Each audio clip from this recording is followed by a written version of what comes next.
Les terres noires, l'une des régions les plus fertiles de Russie. Mais cette année, ces terres n'ont pas donné grand-chose. En cause, la sécheresse, le maïs est brûlé, les sols crevassés et même les tournesols en ont assez du soleil.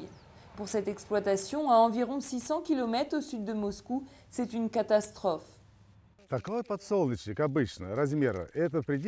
D'habitude, la taille normale d'une tête de tournesol, c'est environ 40 cm de diamètre. Et maintenant, ça fait à peine 10 cm. Ces champs n'ont pas vu la pluie depuis 4 mois. De mémoire d'agriculteurs, c'est du jamais vu.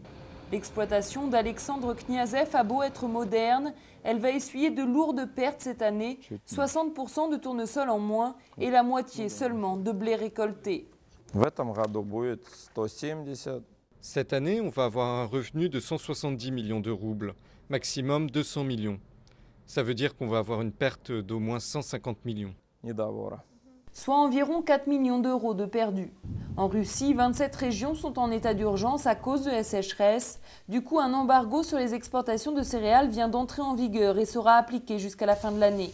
De quoi provoquer la flambée des prix sur les marchés internationaux. Mais pour les autorités locales, c'est une mesure nécessaire. Il est absolument indispensable de garder les céréales à l'intérieur des frontières russes, pour éviter une flambée des prix ici due à la spéculation, et pour permettre aux autres secteurs, notamment l'élevage, de se développer normalement. Les agriculteurs russes attendent la pluie avec impatience. Il est temps maintenant de semer le blé d'hiver, mais les sols sont secs jusqu'à plus d'1 mètre de profondeur.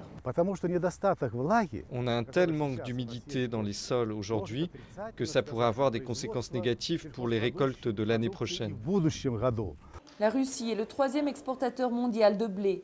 Mais si la sécheresse continue, le pays sera peut-être obligé de prolonger son embargo, voire même d'importer.